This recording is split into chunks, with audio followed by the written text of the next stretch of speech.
Whatever your view of the US-Israeli attack on Iran, it's a moment of history which will forever reshape the Middle East. Whether the new world is a better, safer place, we don't know. That's the reality of war. There's a lot we don't know, and it sets off deadly chain reactions which cannot be controlled. The Ayatollah is dead, and nobody should mourn a murderous dictator who presided for decades over state-sponsored terrorism across the world. But we don't know if his replacement will be as bad or perhaps even worse.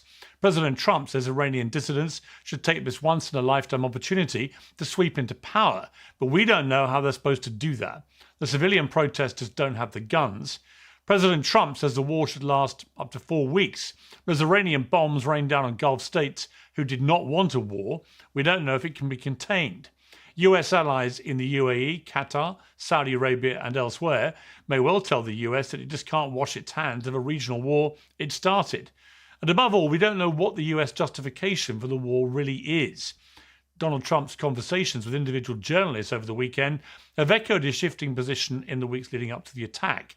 On the one hand, it's about Iran's nuclear capabilities, which Trump had said were obliterated and set back decades only last year.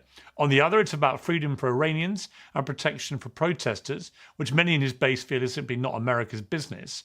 It's precisely because we don't know so much this is an enormous gamble by the American president, by far the biggest across either of his presidencies.